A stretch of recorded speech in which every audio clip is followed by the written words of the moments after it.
que cuando nosotros hablamos de qué variedad recomendamos, nunca es una recomendación simple y eso lo decimos mucho. O sea, eso no hay una sola solución para todo el mundo simple. O sea, usted no le puede a todo el mundo produzca geisha porque es que el geisha es el café más caro o produzca caturra porque es que es mejor que el casté. Muchos factores a tener en cuenta, entre ellos, por ejemplo, la altura y el clima, que después hablamos de eso un poquito, pero hay muchos factores que cuando se cambia de variedad es como cambiar de finca casi, que hay muchos procesos que cambian, que si no está, si el productor no está en la capacidad de asumir esos cambios y de entenderlos y conocerlos, se llevan a unos riesgos Muy grandes. altos. Y por eso, casi siempre la forma segura de trabajar una finca es yéndose por esas variedades resistentes y por eso son tan populares y no las vamos a juzgar en el sentido de que mucha gente las coja como opción, pues. Bienvenidos a nuestro podcast educativo de Pergamino. La idea de este podcast es generar una cantidad de contenido, entrevistas, charlas, conversaciones alrededor del mundo del café y todo lo que aprendimos acá trabajando todos los días en este mundo tan apasionante. Esperamos que todo este contenido les sea súper útil y que sea tan apasionante para ustedes como es para nosotros. Disfruten. Bueno, bienvenidos de nuevo a nuestro podcast Pergamino.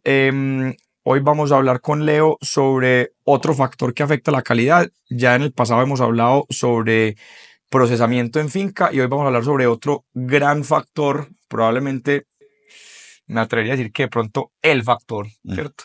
No hay, esto sí es esto es una mesa con muchas patas y uno le quita una, se desbalancea, pero esta pata es importante y es la pata de la variedad del árbol. Entonces, empecemos de cero, Leo, pero de cero. ¿Qué quiere decir variedad del árbol?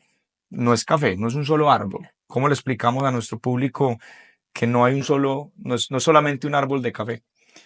Primero, recordar que todo el café proviene de Etiopía, pues lo que hoy llamamos Etiopía, en esas bellas montañas, incluso como dato curioso, viene la región de Cafa, de allí se derivó su nombre hasta café y coffee pues en inglés, y de hecho en esa misma zona de Cafa es donde se encontró el rastro del primer Homo sapiens, ¿no? Entonces, y es casi la misma época, de hecho O sea, si eso... nos devolvimos al Sí, principio, al al principio, principio, pues. eso, y estamos hablando de 300.000 años antes Está bien. de la fecha de hoy. 300.000 años es como donde inicia la historia del hombre y el café, que siempre ha estado ligado, como dato curioso.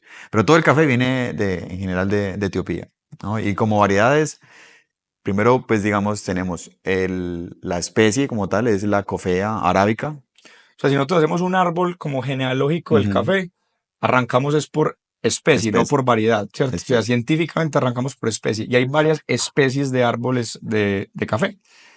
Hay muchas especies, de hecho, están sin identificar.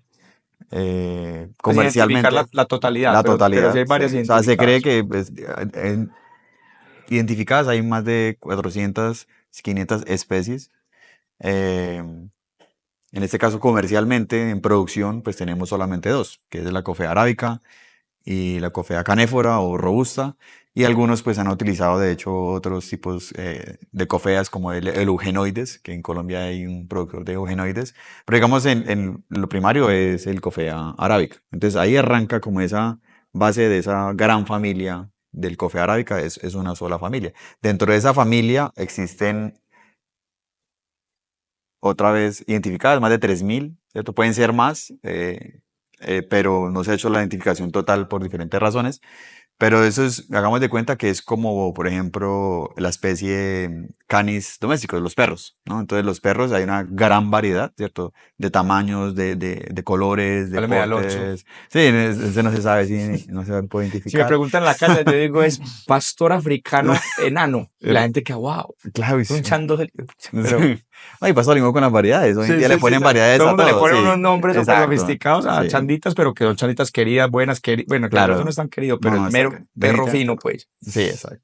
Entonces, en café es una gran variedad y de hecho es muy bonito ver porque hay colecciones. Yo he tenido la oportunidad de ir 2 veces, he ido a la colección que hay en Chinchina, en Colombia. Ojalá eso estuviera abierto al público En gomoso del Cenicafá. café, en Cenicafé, en la Café. granja de Esteban Jaramillo, porque es hermoso ver, hay más de 650 variedades diferentes de café Y uno puede ver de los portes, por ejemplo, el Coffea libérica, que es otra especie, es un árbol gigante, es como un mango, la hoja es súper gruesa, el café es grande. Porque ahí hablamos es de fenotipo, quiere decir que la expresión física de de la genética es diferente en cada uno de los, o sea, en cada una de las especies y en cada una de las variedades dentro de la especie. Los árboles se ven diferentes físicamente. Sí, físicamente, son especies, digamos, un Coffea eugenoides no se puede reproducir con un Coffea eh, libérica, por ejemplo, son diferentes especies, ¿cierto? Es como hablar en la familia de los canis, otra vez con los perros, existe la especie como tal, es el lupus, que es el del lobo. Entonces el perro viene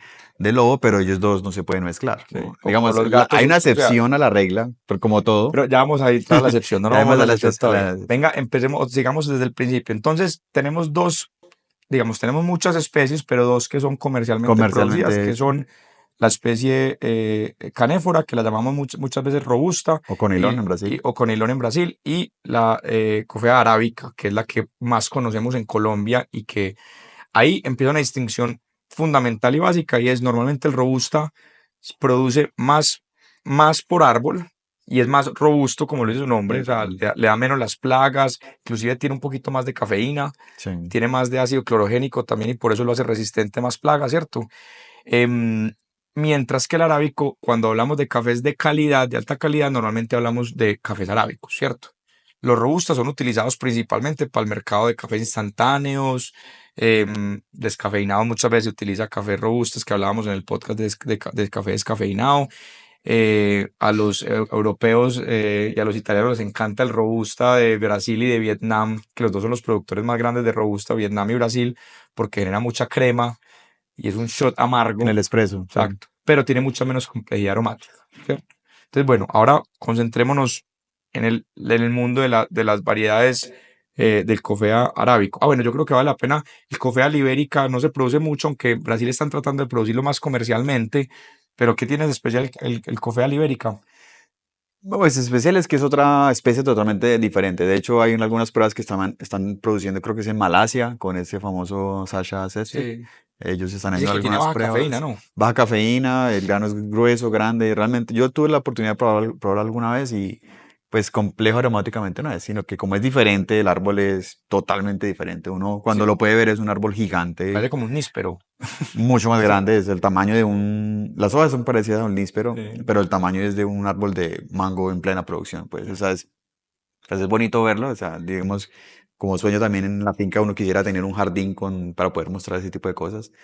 Pero sí, ya que logramos llegar al café arábica, siendo que los otros, cada uno tiene sus complejidades. Por ejemplo, el café arábica se autopoliniza, eso es una gran característica, y el cofea canéfora es polinización cruzada. Alguna vez un amigo tuvo en su finca un árbol de robusta que trajo de Brasil, y me dijo, él florece mucho, pero no produce un solo grano, le dije, es que necesita otro, Está otro para ¿no? poder cruzarse. Polinización cruzada. El café no, incluso el café arábica no. Incluso cuando ya antes de que vaya a abrir la flor, él se autopoliniza. Eso garantiza mucho esa Estabilidad estabilidad genética. genética en el café arábica. Entonces, y por eso es tan económico sacar semillas del mismo lote y es posible hacer eso, ¿no? Y no necesita ni siquiera insectos, ni abejas, de que lo polinicen, ni nada, No, pues. no. Hay muchos movimientos en que utilizan temas de abejas para hacer polinización. El café arábica no lo necesita. Obviamente sí es bueno tener, porque Sí, digamos, cuando uno tiene abejas en su finca es porque es una finca, digamos, sana sana. en muchos otros Exactamente, aspectos. que usted no está aplicando insecticida, o Sí. sea, digamos que es un indicador de esa sanidad, pues, en la finca. Pero digamos, en Colombia, pues tenemos, solo producimos café, café arábica, el arábico. Hay algunos ensayos, dicen, yo la verdad no conozco y solamente como que he escuchado en las calles que están produciendo café en el Magdalena, en la zona baja y algunos en las llanos orientales de robusta, pero en Sí, realidad lo está no. empezando a regular la federación para tratar de hacer productivas unas zonas que hoy en día no pueden producir café, porque ya vamos a entrar a ese tema. Porque el Ujú, robusta puede producir a menores alturas, a temperaturas más altas, sí, porque es más resistente a las plagas que ocurren cuando son esas temperaturas más altas, mientras que el café arábica no es mucho más susceptible a las plagas. O sea, tiene mejor calidad sensorial, pero es mucho más susceptible a las plagas, ¿cierto? ujú. Sí, tiene más bajo contenido de ácido clorogénico y eso hace que sea más susceptible, pues, digamos, a a las plagas. En Colombia tenemos, pues obviamente hay mucha historia, eso daría para solamente un podcast completo hablar de la historia del café en Colombia, porque pues hasta los años 40, 60 era Caturra, Borbón, hasta los años más o menos 90 que llega por primera vez La Roya a Colombia, en el año 89, 90, ya se introduce la variedad Colombia y se empieza a reemplazar toda Que, la variedad en Colombia. que ya vamos a llegar allá de las variedades que se hacen cruces para ser resistentes y vamos a hablar un poquito de la historia del híbrido de Timor y por Sí, qué, pues porque ahorita dijimos que los robustas y los arábicos no se pueden mezclar, pero a través del híbrido de Timor lo hicieron para poder darle resistencia al café. Pero entonces volvamos al tema del arábico puro y de la historia, digamos, del café en general. Entonces, los primeros cafés que salieron de Etiopía, que salieron inicialmente hacia Yemen y hacia Yemen. la península arábica a ser producidos inclusive allá, a menor disponibilidad de agua y una cantidad de cosas diferentes para ser producidos allá, y después a Indonesia por los Colonias. holandeses y después a Latinoamérica por los franceses. La variedad original que salió de todos estos lados la llamaban típica, que era la variedad que salía de Etiopía y le llamaban típica porque era típica y estaba en todo lado, ¿cierto? Que fue el café que produjo Colombia durante muchos años, durante el siglo XIX y principios del siglo XX. ¿Cómo era ese típica? Ese típica, pues obviamente nadie sabe cómo es en realidad, porque pues sí digamos, es el primero que salió de Etiopía como tal, llega al Yemen.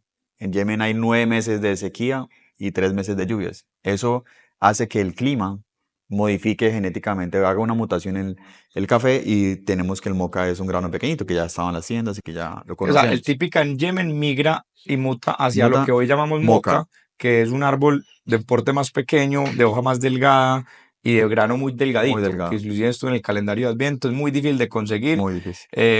pero existe. Pero el típica que se fue para Indonesia y después a Latinoamérica a través de los franceses, si era un típica de porte alto, de un grano más alargado. El que conocemos hoy es así, y Sí. el que había en Colombia es un tipo, un grano grande, alargado. Las hojas son de color cobrizo, que es una característica que tiene algunas variedades colombias, que todavía conserva, digamos, ese fenotipo. Pero sí, de ahí ya pasa a las Malabar, a las colonias, y llega acá y llega ese típica, que en Colombia se le conoce como, en Antioquia es Pajarito. pajarito, en el sur le dicen común, le dicen arábico. Entonces, digamos, todavía hay muchos caficultores que lo recuerdan porque sus padres tal vez lo tuvieron alguna vez, pero por la susceptibilidad de la roya y porque el típica es de porte alto. Entonces hay famosas fotos en donde hay escaleras Sí, y inclusive ahorita demás. estábamos viendo una foto súper bonita de 1920 que eran los recolectores o las recolectoras en ese momento, que eran mayoría de mujeres paradas en escaleras Escalera. recogiendo el café y árboles, muy poca densidad de siembra. O sea, eran cuántos árboles se sembraban por hectárea en esa época del pajarito y No del pasaban de 1.000 árboles mil por árbol. hectárea. Sí. Y hoy en día es común encontrar 5.000, 6.000, hasta 9.000. 9.000, 10.000, uno por uno, Sí, son 10.000 árboles por hectárea, que es mucho. Era otras épocas. otra época. Y obviamente cuando uno lee la historia le lleva a uno como a replantear cosas, obviamente porque, digamos, el típica, uno de los datos curiosos es que en el año, creo que era 1928-30, el país producía 6 millones de sacos con 400.000 hectáreas. Y en el año 2010 producimos 6 millones, casi 7 millones de sacos con 900.000 hectáreas. Mm. Entonces uno dice, pues, ¿de qué valió la pena pues toda la Aun- transición a nuevas tecnologías? Aunque el 2010 fue un año de muy baja productividad Sí, la por roya, el clima y por la roya, pero de todas maneras las productividades por hectárea es muy cuestionables y en verdad hemos tenido las mejoras que creemos que hemos tenido a exacto. través pues, de todo. Pero podcast para otro tema, para otro podcast. Entonces, el problema con el típica como un pajarito, o sea, ese tipo de árbol alto era que en principio era difícil de recoger porque había que montarse en escaleras, crecía mucho, etcétera. Eventualmente le empezó a dar la roya, pero antes de la roya, Colombia migró mucho hacia el caturra, porque era deporte bajo y Sí. también altamente productivo. ¿Que el caturra de dónde viene? El típica va pues a las colonias, entonces llega a las famosas, pues a las islas, hoy se llaman Islas Reunion, creo Reunión, se sí, llaman es Islas África. Mauricio o cómo se llaman antes. No, ahora Y, ya se y- llaman Islas Mauricio, antes se no, llamaban hoy se llaman Islas Reunión, antes se Reunión, llaman las Borbón, Islas Borbón, Borbón, Borbón, que eran colonia francesa y siguen siendo hoy en día territorio francés, pues. territorio francés. Entonces, ahí donde el típica, también por los factores de clima, muta hacia lo que conocemos como el Borbón. El Borbón no tiene el cogollo bronceado, o sea, las ramas más tiernas son de color verde, verde claro inclusive. el típica es de color verde cobrizo. Sí. Entonces ahí ya se da como un cambio, sigue siendo el Borbón de porte alto. Ese Borbón es el que llega por toda la historia de a Martinica y luego llega a Brasil. En Brasil había mucho Borbón. Dentro del cultivo de Borbón empezaron a ver que crecía un árbol de porte bajo, que lo llamaron caturra, ¿no? Eso viene, es como una jerga de Sí, portugués, de Brasil, brasileña. de bajito, pues de que era el De mismo bajito, árbol, que es pero pequeño, bajito, sí, sí, sí. Claudio, sí, hoy en Como usted y día, yo, usted y yo, caturros. somos caturros, sí, exactamente. Más yo que usted, pues, pero Sí, así, y muchos agrónomos de café que son de baja estatura le dicen, "Ah, es que caturro, y caturro. ¿cómo le llame a caturro que venga?" Entonces, es una jerga que se utiliza para gente de baja estatura. Entonces, llega ese caturra y obviamente se vuelve muy popular porque es muy productivo y es de porte bajo. Entonces, digamos que la época, yo creo que es muy fácil mirar hacia atrás y decir que la época dorada, pero yo creo que hay muchos argumentos para decir que la época dorada nuestra fue probablemente entre los años 60 y 80, ¿cierto? Porque teníamos mucha productividad, teníamos precios más estables a través del Mm, Pacto Internacional del Café, que podcast para otro tema, pero hemos Es hablado en videos muy de grande. ese pacto. Em, y Colombia, digamos, estaba haciendo su nombre en el mercado internacional como el café suave del mundo, el mejor café del mundo, etcétera. Mucha de esa fama se la debemos en parte al Típica y al Caturra. O Acá sea, esa fue la época dorada de la caficultura colombiana alrededor del Caturra. hasta los 60, digamos que podríamos decir que se encontraba mucho típica, bajo, bajo, eh, Bajo sombra, bajo sombra, o sea, las fotos son realmente puros guamos, pisquines, carboneros, hasta los que fue 60, que hay el adagio de que nunca hubo un bosque enfermo, ¿cierto? exacto. Entonces las plagas no es casualidad ni en lo más mínimo que muchas de las plagas que llegaron en los años 80 y 90 y todavía vivimos vienen a través de también el hecho de que hemos hecho más densidades, más monocultivo, menos sombra, menos diversidad, etcétera. En los 60 llega lo que llamaron la Revolución Verde, ¿no? Empieza ese tema de la Revolución Verde después de las guerras en los 40 y empiezan a implementarse tecnologías al campo y empieza la Revolución Verde, a utilizar muchas cosas de la guerra para el campo. Y ahí es donde se da la transición entre el típica y el Para caturra. hacer la puntualidad, desarrollos químicos que terminan en la producción de urea, porque la urea inicialmente la descubrió, la diseñó pues un Ok, químico alemán, alemán inicialmente para producción o sea, entre la línea entre fertilizantes y bombas es muy delgadita. muy. Entre ellos se acuerdan de Beirut, que hubo una explosión Así, de un silo en el de Líbano. fertilizantes en el Líbano que alguien lo dejó allá porque estaba encartado con unos fertilizantes rusos y eso explotó y, o sea, acabó con media ciudad. Todo el puerto. Entonces, entre fertilizantes y bombas hay una línea muy delgadita, pero tema para otro. O De sea, hecho, en el tenemos temas para Yemen, podcast, pero pues, o sea, mucho. gracias a Dios Eh, estamos jóvenes, Sí, gracias. cada día De hecho, menos, pero de hecho en el Yemen está prohibido el uso de fertilizantes para los caficultores. Es una de las grandes quejas de los caficultores en el Yemen, porque los fertilizantes están prohibidos en su comercio local, porque con eso fácilmente fabrican bombas y pues hoy en día está una inmerso en guerra. una guerra civil. Entonces, dentro de 60, que transición típica, Alcaturra hasta los 80, casi 90, que es cuando llega la Roya en el 88-89, y ahí es donde se da la transición hacia la variedad Colombia, ¿no? Entonces, hablemos un poquito de lo que llamamos la transición en la variedad Colombia, Hasta ahí es una porque variedad pura, hasta ¿no? ahí, exacto, hasta ahí no. Y cuando hablamos de pura, es que no hay cruces entre especies. Pura es puramente arábico, ¿cierto? No tiene genética de nada más. Pero para poder tratar de volver estas variedades más resistentes inicialmente a lo que fue la roya y todavía es la roya, que es una de los hongos que atacan el café, que defolian el café y afectan la producción de forma muy, muy radical, se empezó a tratar de empezar a hacer estos cruces entre especies, pero explícanos cómo funciona eso porque no Entre es fácil. variedades, ¿no? Entre Entre variedades. variedades, Los cruces, sí, pero digamos tratando de meter un poquito de genética robusta a ujú. través del híbrido de Timor, pero expliquemos cómo funciona eso. Ahí es bueno explicarlo haciendo pues unas analogías y la primera es una variedad pura, es por ejemplo una raza pastor alemán, que yo tengo un perrito pastor alemán y tengo una perrita pastor alemán, yo los cruzo y voy a obtener un perro pastor alemán, ¿cierto? Entonces ahí digamos que la genética se conserva pura de manera pues entre la misma variedad. Lo que se hizo, digamos, y lo que se hace todavía, de hecho, por eso vuelvo al tema del jardín, porque tienen muchas líneas, tienen 650 variedades, empiezan a cruzar las variedades. Tiene un gran problema y es el tema de la autopolinización. ¿no? Entonces, cuando yo tuve la oportunidad de ver cómo hacían esa polinización, y en realidad es hasta bonito porque tienen que, cuando ya va a florecer, encierran totalmente los árboles que van a cruzar. Entonces van a cruzar una variedad, por ejemplo, van a cruzar caturra con borbón o caturra con típica porque tienen diferentes líneas Sí. o variedades. Entonces son variedades.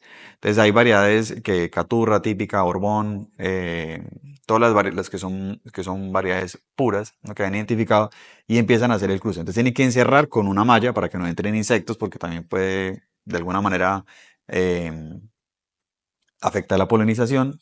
Y cuando ya florece, entonces coge las flores de una rama en la otra y entonces las frotan para que entre ellas crucen su polinización. De ahí obtienen las cerezas, que son después de la floración, son 36 semanas después, ¿no?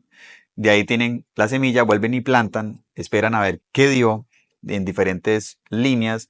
Realmente la investigación para desarrollar una variedad nueva toma de 20 a 25 años más o menos, ¿no? Es una investigación que toma mucho tiempo y por eso tienen que hacer muchos cruces para poder seleccionar las que van a ser Exacto, mejor. pero hasta ahí estamos cruzando solamente la misma especie, ¿cierto? La misma especie, La, ¿sí? la misma especie que es arábica. Que es el Entonces arábica. ahí es como, otra vez con el ejemplo de Alonso, una mezclita de Una mezclita de una cosas. cantidad de Sí. diferentes razas y termina en un perrito que no sabemos qué es, pero es re fuerte y tal cosa. Sí. Pero lo que estaban tratando de hacer con la variedad Colombia era de poder agregarle algo de genética del robusta a esta mezcla de variedades arábicas, ¿cierto? ¿Cómo hicieron eso?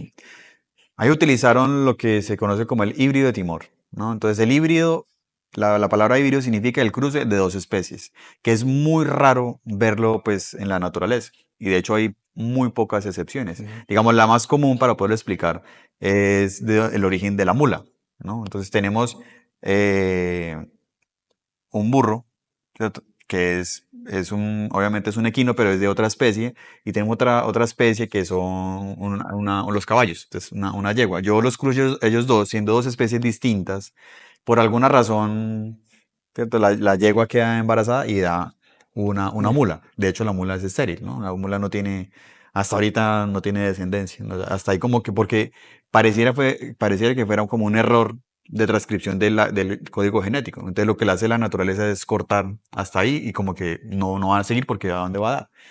Pero se da, ¿no? Se da. En café también tiene su excepción y se dio entre el Coffea canéfora y el Coffea arábico. ¿En dónde? En la isla de Timor. Y ahí fue donde se encontró un árbol, pues unos árboles que tenían genética de Resistencia ambos, y resistencia y alta productividad. sí, y que tenía un poquito de genética de ambos, entonces se podía, digamos, reproducir o cruzar con ambos, Con inclusive ambos, con con ambos. ambos, con Y ambos. ahí fue lo que utilizaron para poder agregarle un poco esa genética del Sí. robusta a las variedades arábicas que estaban diseñando. Entonces, básicamente eso, uno cuando vaya, entonces tiene un surco, una línea de caturra, un surco, una línea de vidrio Timor, un surco, una línea de Borbón, típica, las tienen todas acá. Y lo que hacen es juntarlas cuando va a ser la floración. De ahí siembran todas las semillas y vuelven y siembran por surcos, ¿no? Y empieza la evaluación que hace el genetista. Entonces, cuando ya está, bueno, cuánto midió, cuánto se demoró, cuánto produjo, la cantidad de líneas que descartan es altísima, ¿cierto? O sea, para poder seleccionar la variedad Colombia, que de hecho en esa época liberaron básicamente variedad Colombia de cereza roja, también ¿Sí? hay de cereza amarilla, San Bernardo y Tabi. Esas Et- fueron las cuatro que seleccionaron. ¿Cuántas tuvieron que generar?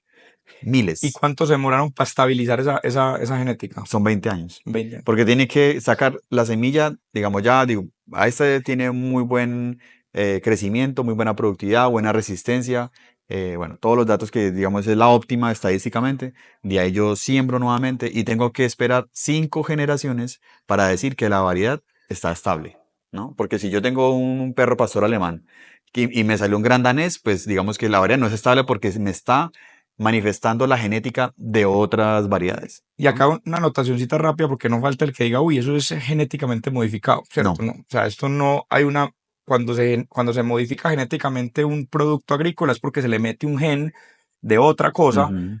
al producto, por ejemplo, Sí. al trigo o al maíz o a la soya, que es lo que normalmente se modifica, para que sea mucho más productivo, mucho más resistente, pero acá no se está insertando al ADN de la No. café, nada. Aquí se está haciendo mezclas, digamos, genéticas de forma natural, Sí. simplemente con un proceso para buscar una estabilidad y y un resultado específico, ya sea en productividad, en resistencia a las enfermedades, Sí. etcétera.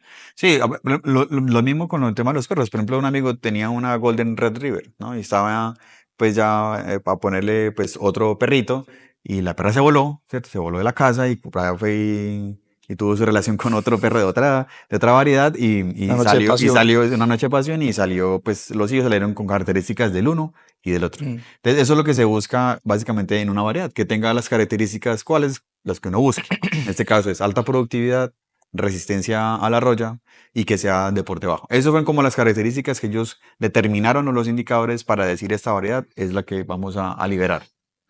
La federación decía, y me acuerdo mucho que tuve este debate al principio, que decía que las variedades resistentes, inicialmente la variedad Colombia y la variedad Castillo, eventualmente que ahorita hablamos de la progresión al Castillo, tenían la misma calidad sensorial que las variedades puras de Arábica.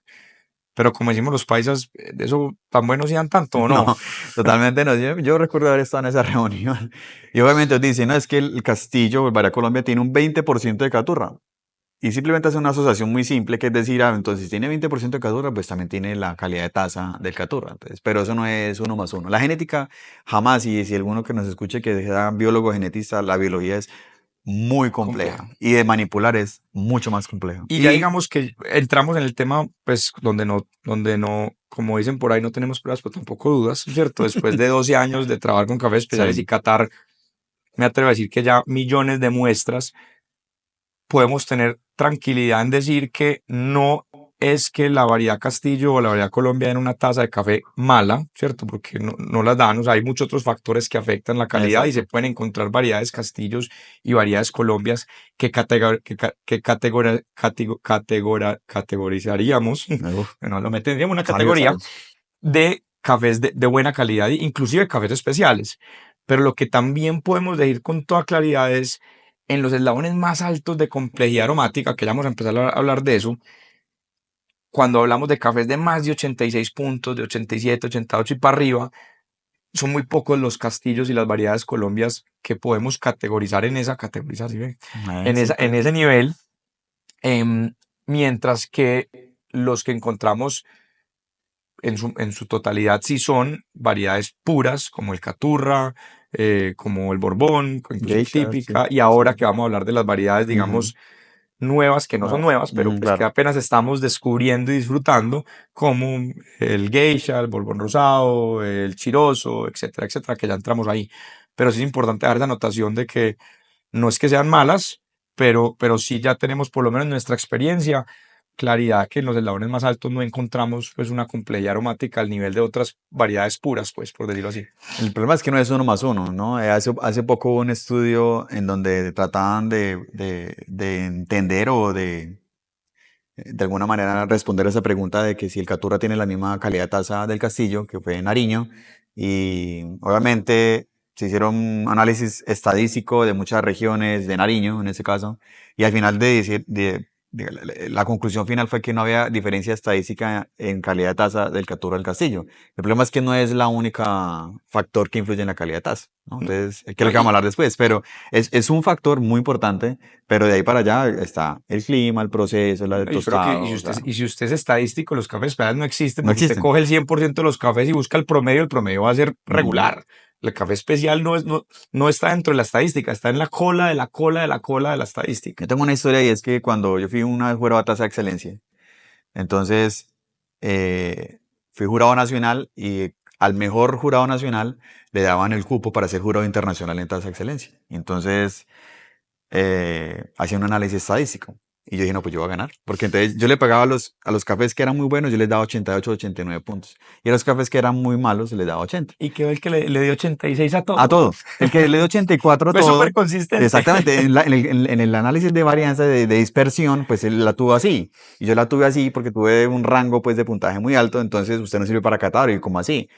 Pero hace parte del problema de la estadística que trata de De normalizar o normalizar generalizar todo. y no hay una conclusión, pues no hay nada concluyente, ¿no? Entonces es como el tema. Pero sí, digamos, la producción de una variedad, cuando se libera una variedad, es un trabajo de muchos años en desarrollarla. Y el Variedad Colombia tiene una calidad genética, o digamos una composición genética, y el castillo siguieron aumentándole, porque digamos, el gran problema o lo que ellos quisieron abordar con el desarrollo de la variedad fueron esos tres aspectos: la alta productividad, resistencia a la roya y que sea de porte bajo. Eso es lo como que ellos quisieron Sí, o les profundizar. parecía la variedad ideal. Sí, Y digamos que para el promedio de la caficultura funciona. colombiana funciona. El problema es que en un mundo que cada vez valora más las altas calidades y que ese mundo especial es chiquito, pero que va creciendo, pues esa homogeneidad no es lo que busca el mundo de cafés especiales. Lo que busca el café especiales es la diferenciación Diferenciación, de perfil. correcto. Entonces, entremos ahora ya a esa diferenciación de perfil en las variedades que nosotros, digamos, consideramos normalmente del eslabón más alto de la calidad. O sea, cuando estamos hablando de las ediciones, pues para ponerlo en plata blanca, las ediciones especiales, las 1%, los microlotes que exportamos de mayor valor, por lo general encontramos mucho caturra, inclusive todavía, Mm. ¿cierto? El caturra es para nosotros como es como el Toyota de más alta calidad, ¿cierto? O sea, un carrazo, el berraco, pero sigue siendo un Toyota, aguanta lo que sea y se produce en diferentes zonas, etcétera. Pero empezamos a entrar ya en variedades que podemos llamar, a mí me cuesta un poquito la palabra exótica porque ya se populariza mucho y se tergiversa mucho, pero pues, es exótica en el sentido de que no es común, ¿cierto? Entonces hablemos un poquito de tres variedades que yo creo que son las más importantes en ese mundo, aunque hay un montón de variedades. Pero antes de entrar ahí, sí, como hacer una aclaración, y es que sí entendemos desde el punto de vista del productor por qué cambia de variedad, ¿no? Y Ah, primero, desde el punto de vista de producción, cambiar de variedad no es una decisión fácil. así, No es una decisión tiene fácil muchos cambiar de variedad. riesgos. Tiene muchas cosas, muchos riesgos.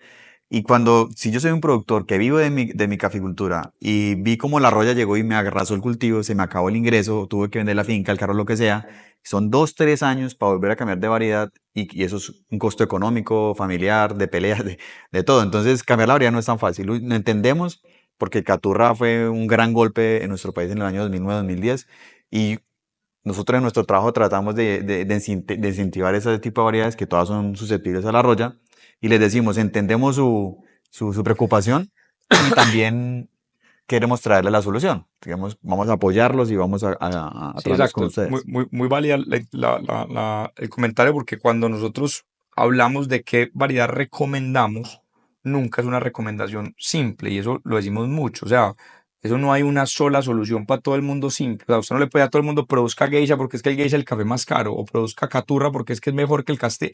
Hay muchos factores a tener en cuenta, entre ellos, por ejemplo, la altura y el clima, que después hablamos de eso un poquito, pero hay muchos factores que cuando se cambia de variedad es como cambiar de finca casi, que hay muchos procesos que cambian, que si no está, si el productor no está en la capacidad de asumir esos cambios y de entenderlos y conocerlos, se llevan a unos riesgos Muy grandes altos. y por eso casi siempre la forma segura de trabajar una finca es yéndose por esas variedades resistentes y por eso son tan populares y no las vamos a juzgar en el sentido de que mucha gente las coja como opción, pues simplemente aquí estamos hablando es más, por el momento estamos hablando más es solamente como de perfil sensorial y de calidad sensorial, más que de si recomendamos o no hacer cambios drásticos en la finca a la hora de buscar otras variedades más allá de las resistentes, pues, pero súper importante esa aclaración. Sí, y por otro lado, pues también digamos que es muy importante si tenemos o queremos producir estas variedades, tenemos que tener un mercado para esas variedades. Exacto.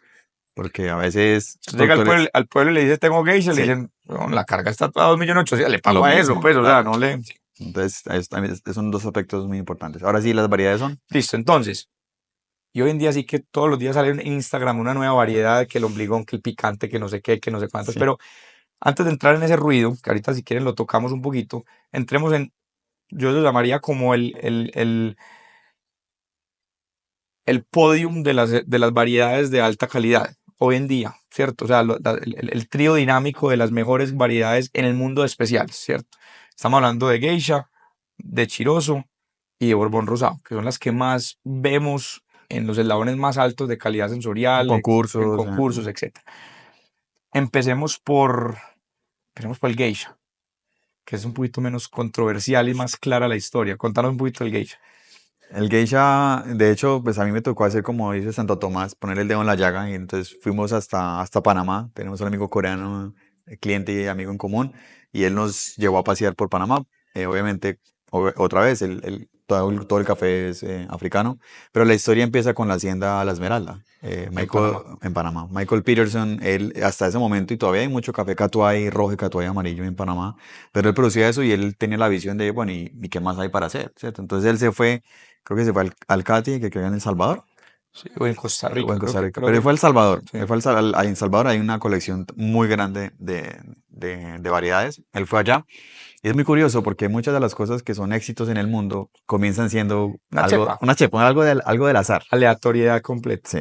Y esa no fue la excepción. Él se fue para allá y le dijeron, no, sí, mire, tenemos este, tenemos el otro, Borbón, bueno. Y él vio alrededor del jardín que había unos árboles muy grandes. Y entonces él preguntó, ¿y eso qué es? Dijo, pues está relacionado aquí como Geisha 07 no sé cuántas. Y lo tenemos como barrera rompevientos, ¿no? Y es porque el geisha, cuando está adulto, las ramas principales son muy paradas. Entonces, a ellos les pareció ideal para romper el viento. Entonces, dijo, yo también quiero tener mi barrera rompevientos. Entonces, sacó semilla de ahí y sembró alrededor de su finca, la tal barrera rompevientos.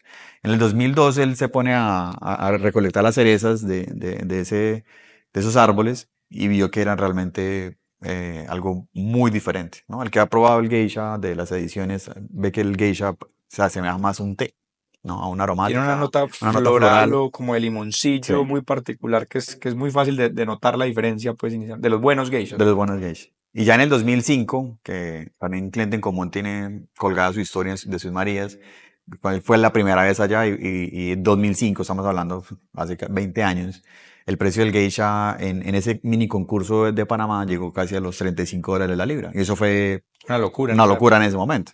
Obviamente en ese momento, hoy en día, el año pasado vimos precios de geisha de 10.600 dólares $10.000. el kilo. O sea, Un kilo, pues, pero un sí, kilo. sí, pero de todas Pero maneras muy vendió caro. 20 Sí, sí, kilos, sí, sí. multiplique 20 kilos por 2.600, 260.000 dólares por 20 kilos. O sea, eso es una locura. Y a partir de ahí ya empieza obviamente muchas fincas en Panamá a producir geisha y hoy en día, pues, de hecho ellos se reconocen como la tierra del geisha, ¿no?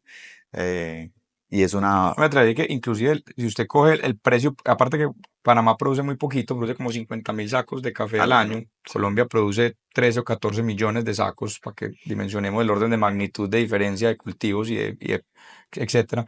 Pero yo creo que usted coge el café de Panamá y coge el promedio de venta, es el promedio más alto del mundo, pues. Sí.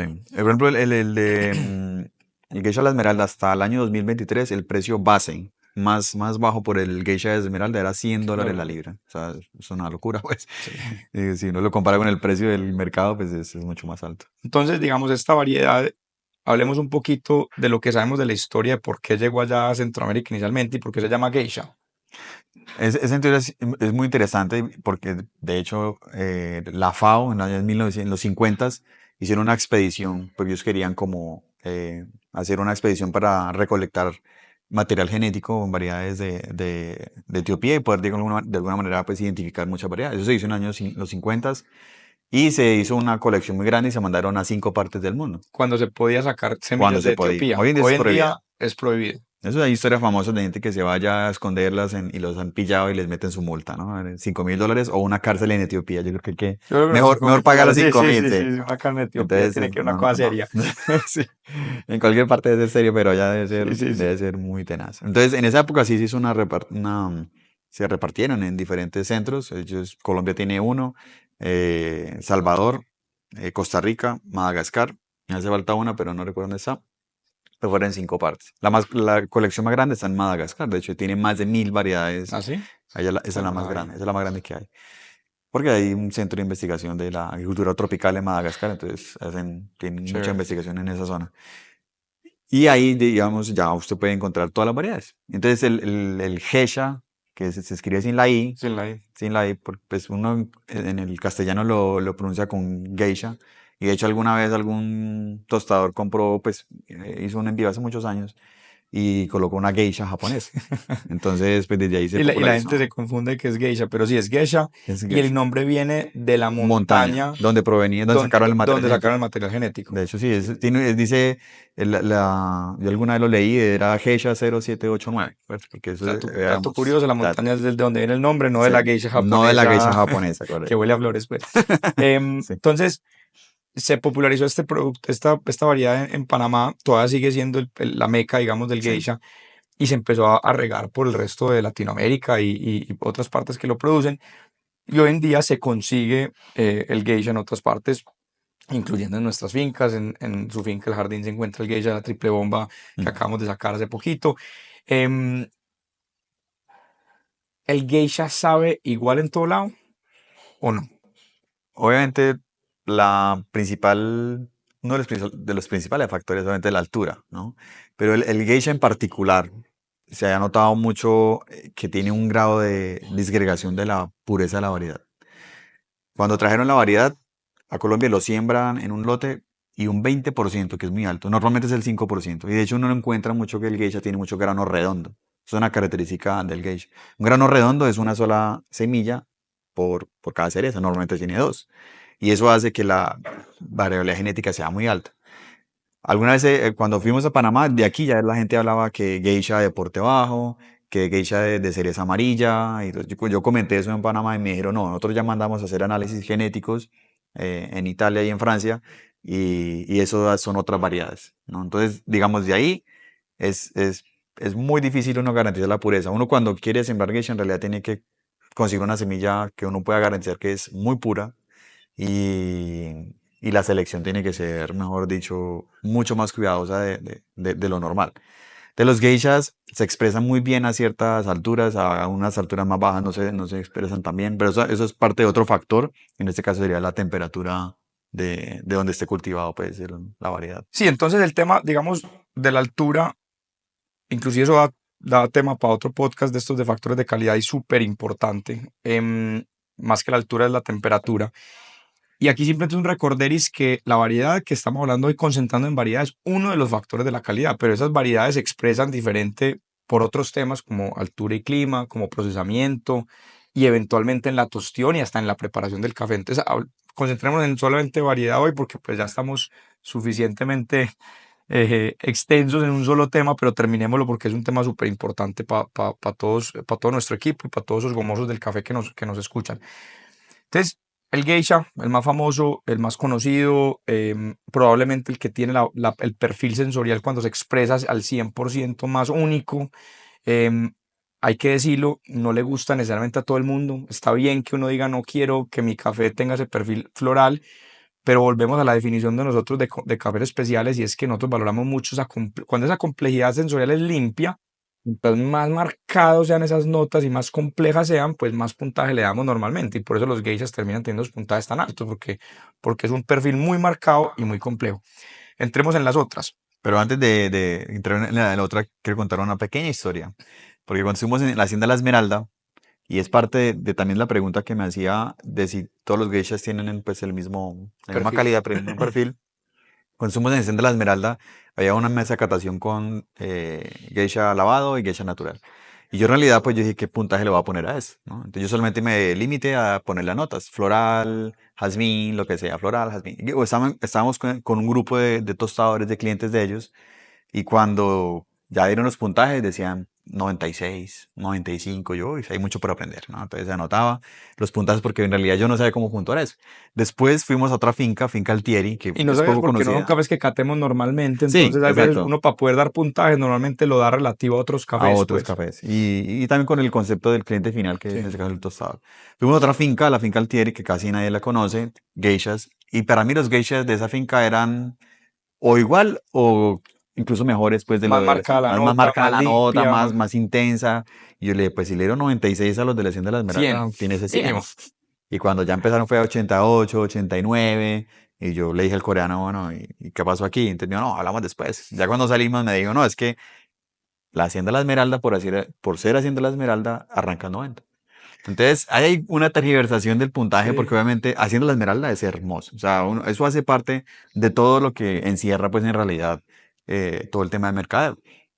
Yo puedo decir que en Colombia he probado cafés iguales o incluso hasta mejores geishas en algunas zonas, pero ¿qué tiene Panamá? Nos tiene 20 años de trabajo en mercadeo promocionando como la tierra del geisha Sí, el y eso es un símbolo del simbolismo, componente, la gente, muchos sí, de estos compradores obviamente también están comprando, ¿qué es lo que pasa? Y tema para otro podcast, ¿qué es lo que pasa en los concursos? Cuando le dan esos precios a esos cafés en concursos, nosotros hablamos mucho con los productores porque dicen, uy, pero es que en el concurso me dieron tal precio y usted me puede pagar un precio por encima del mercado, pero no es el mismo. ¿Pero por qué si el concurso me lo pagaron?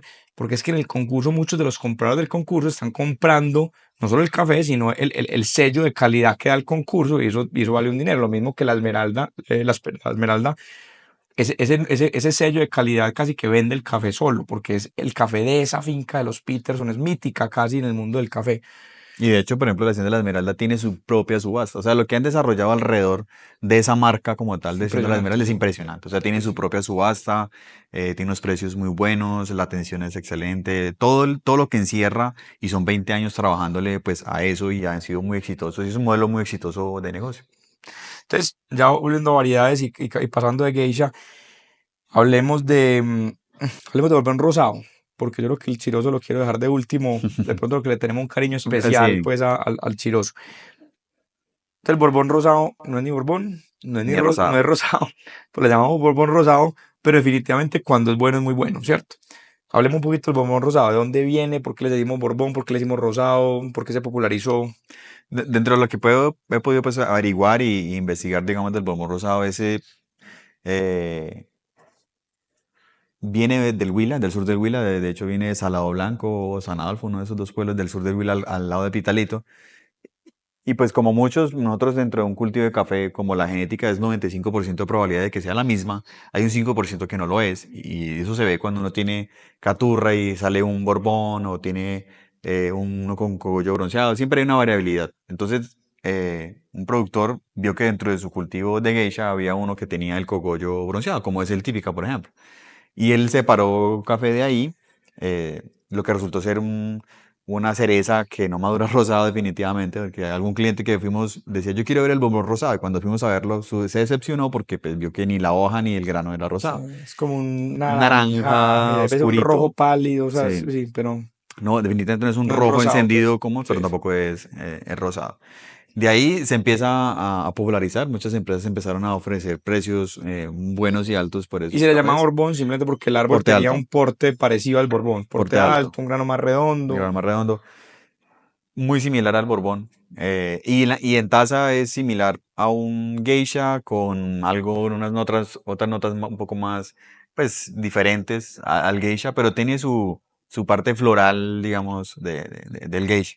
Como un floral con más percepción de dulzura, diría yo, que el geisha hay veces de pronto. Sí, Sí, es más parecido al chiroso inclusive que al geisha. más parecido. Que ya me va a Entonces, entender por qué. sí, ya me entendí. Porque entonces el Borbón Rosado se popularizó sobre todo lo que es en el sur del Huila.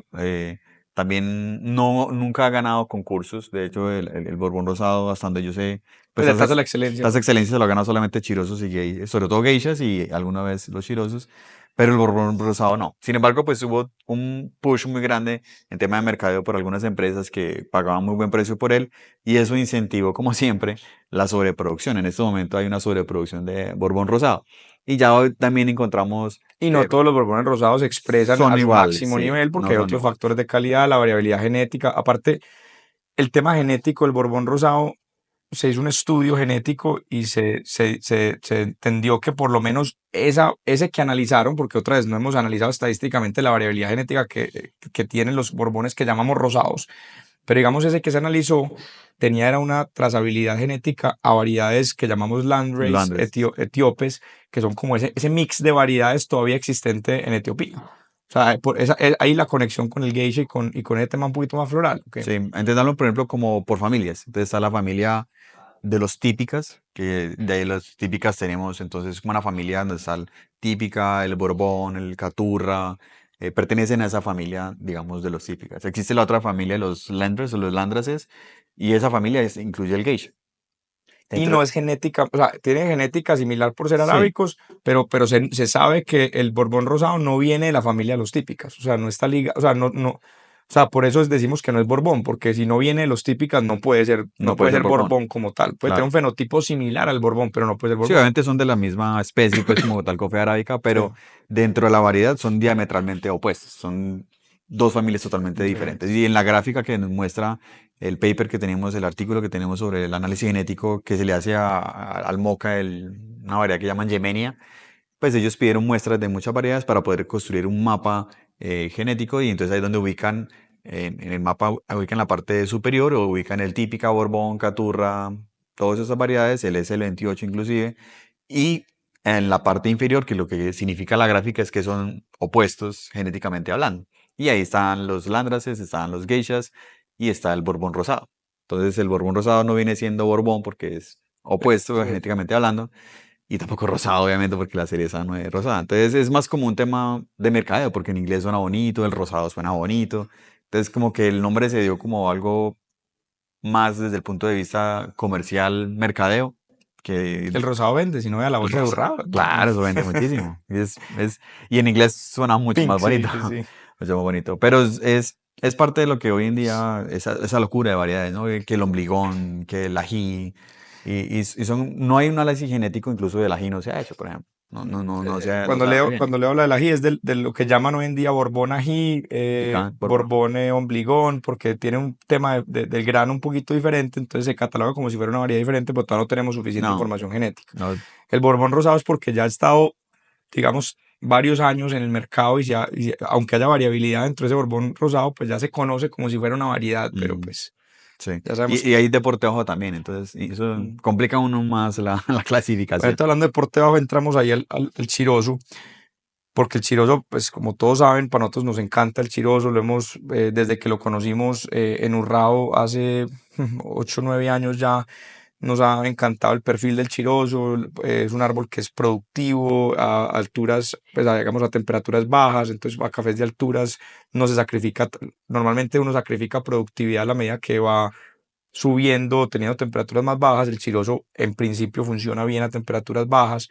Em, Hablemos un poquito del chirozo y por qué es especial. Entonces, ¿cómo conocimos el chirozo? ¿De dónde viene? Otra vez el tema genético antes de entrar al tema de perfil sensorial.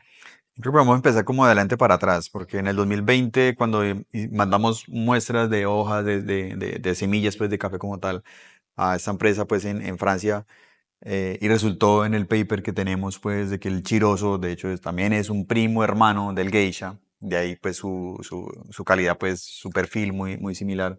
Y de hecho, la pregunta que me hizo el doctor Montañón, Christopher Montañón, él me decía, ¿cómo diablos va a dar? Porque él me decía, genéticamente hablando, es una variedad muy bonita, genéticamente hablando, y cómo resulta, y muy pura de Etiopía, y cómo resulta Más pura que el borbón rosado en principio, ¿no? más pura incluso el del chirozo tenemos porte alto y porte bajo, y le mandamos de ambas, le mandamos de porte alto y porte bajo, y él me decía que el porte alto es una variedad mucho más vinculada a lo que es la pureza genética de Etiopía, y cómo resulta en Urrao, a 4 horas de Medellín, es una gran incógnita que todavía vamos a tener. Inclusive creo que inicialmente llegó a Betulia, que queda A al lado de Betulia. Urrao, pues, pero sigue siendo pues una cosa muy rara pues de cómo terminan estas variedades allá.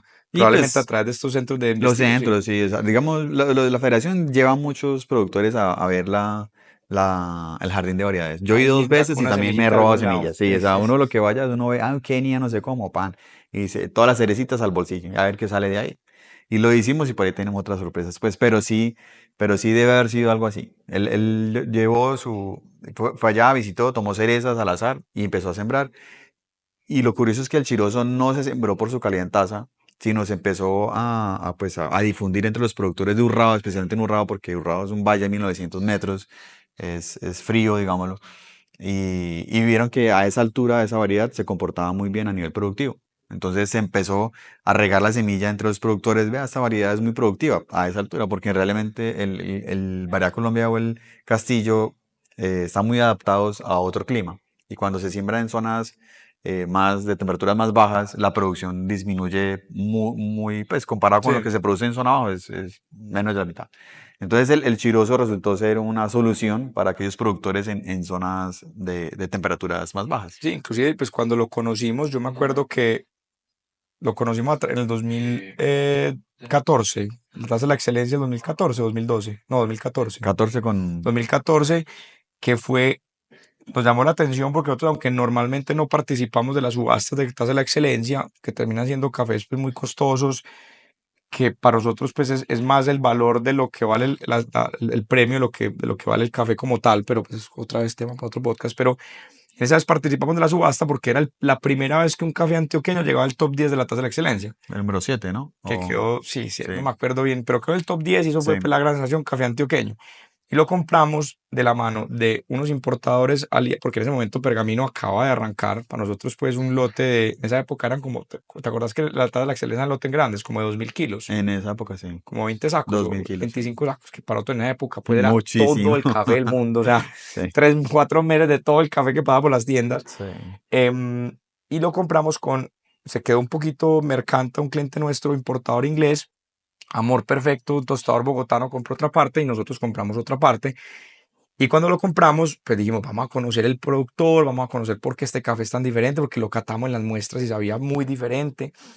Y llegamos a la finca y ahí fue donde empezamos a hablar, empezaron a hablar del chiroso, pero ellos ni siquiera sabían que el chiroso tenía una tasa diferente. Ellos simplemente participaron del concurso y resultaron, pues, inclusive ese café era de José Arcadio, de la finca La La falda. Falda, pero era mitad de él y mitad de Doña Carmen, que era una vecina que después eventualmente se ganó la tasa de la excelencia también de forma independiente, pues con su café. Era mitad mitad porque la cantidad mínima eran dos Era muy mil grande. kilos. Sí, que para un productor Entonces pequeño es muy grande. es Eso ha mucho. cambiado y ya es más. Sí, Sí. ya es mucho más pequeño. Pero fue muy interesante conocer, y eso es una gran conclusión, digamos, de lo que venimos hablando, y es que uno sí puede percibir, puede notar las diferencias de perfil de cada variedad. A veces la gente dice, no, eso es paja. Mi mamá todavía dice, no, eso no es mijo, eso es mentira, eso es que usted hace, es cierto. Mis amigos dicen, no, usted mete el Loma Verde en todas las bolsas, Sí, hermano, y las no, no.